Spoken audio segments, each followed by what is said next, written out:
ত্রিপুরার উত্তর জেলার কদমতলা থানার অন্তর্গত দক্ষিণ কদমতলা এলাকায় শনিবার সকালে এক রক্তাক্ত মৃতদেহ উদ্ধারের ঘটনাকে কেন্দ্র করে তীব্র চাঞ্চল্যের সৃষ্টি হয়েছে। স্থানীয় একটি পুকুর থেকে উদ্ধার হওয়া দেহটি এতটাই বিকৃত অবস্থায় ছিল যে মুখমণ্ডলের আঘাতের কারণে প্রাথমিকভাবে শনাক্ত করাই কঠিন হয়ে পড়ে। পুলিশ সূত্রে জানা গেছে, মৃত ব্যক্তির নাম জমির উদ্দিন, তার বয়স 40 বছর। তার বাড়ি দক্ষিণ কদমতলা এলাকার 6 নম্বর ওয়ার্ডে।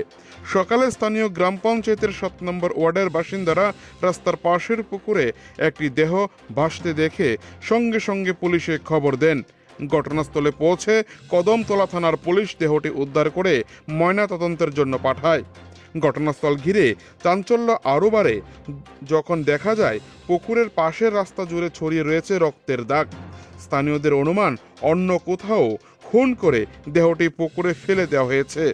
মৃতের পরিবারের সদস্যরাও সরাসরি খুনের অভিযোগ তুলেছেন এবং দোষীদের দ্রুত গ্রেপ্তারের দাবি জানিয়েছেন। এইদিকে ঘটনার গুরুত্ব বিবেচনা করে তদন্তে নামল ডগ স্কোয়াড। ইতিমধ্যেই প্রাথমিক সন্দেহের ভিত্তিতে 2 ব্যক্তিকে থানায় নিয়ে গিয়ে জিজ্ঞাসাবাদ শুরু করেছে পুলিশ। পুলিশের এক আধিকারিক জানিয়েছেন, ঘটনার সমস্ত দিক খতিয়ে দেখা হচ্ছে। ময়না তদন্তের রিপোর্ট হাতে এলেই মৃত্যুর প্রকৃত কারণ স্পষ্ট হবে। পুরো ঘটনাকে কেন্দ্র করে এলাকায় আতঙ্কের পরিবেশ বিরাজ করছে। পুলিশ দ্রুত রহস্য উদ্ঘাটনে তৎপর হয়েছে।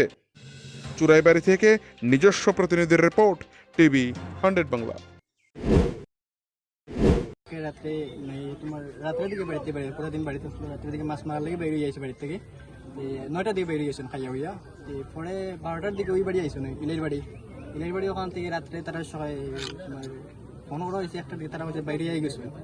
এই যাওয়ার পরে তো ওখানে বাড়ি থেকে 100 মিটার হইতো না, ওখানে গেলেও মানে বাবারে মারা হয়েছে বা যে কোনো যে মারছে ওখানেও মারিয়ে নিয়ে ওখানে ফালাইছে। সকালে আমরা তারা ফোন দিয়েছি, তারা ফোন দিলে হয়েছে আমরা বাবা কই, তখন যখন ঘটনা শুনছি তো আমরা দেখি বাবা কই, তারা কইছে রাত্রে 12:30 1টার দিকে বাইরে গেছি ওখান থেকে। তারা বাড়ি থেকে স্যার খালি বাইরে হয়েছে, বাড়ি পরেও ব্লাড আরম্ভ স্যার ওখান থেকে যে কেউ করিয়া ফালাইছে মারিয়া নিয়ে পুরা মুকুক স্যার এবারে খুলছে আপনার কি তা মনে হয়? আমার বাবা স্যার। আপনার কি তা মনে হয়? আমার মনে হয় স্যার ওখানে তারা যে কোনো একটা শত্রু আছে, ওখানে শত্রু আসুন যে কোনো ডাইনবাত আসুন স্যার, মানে কে করছে এরকম আইডিয়া নাই না? আইডিয়া নাই স্যার। তাই এমনি কিতা করতো? তাই এমনি আগরের কাজ করতো, এই ক্ষেত্রে সে কাজ করতো। কালকে কোন সময় করতে পেরেছিল? করতে পারিস 9টার দিকে। আর ওখানে ফোন করা হয়েছে রাত্রে 1টার দিকে ফোন করা হয়েছে, যে সকালে ফোন করছে, ফোন করে তারা বলছে 1টার দিকে বাইরে গেছে। 1টার দিকে বাইরে যাওয়ার পরে ওইখানে বাড়ি আর 100 মিটার দূরত্ব হইব, আবার পরেও ব্লাড বাইরে আরম্ভ হয়েছে, তাইলে ওখানেও মারা হয়েছে স্যার।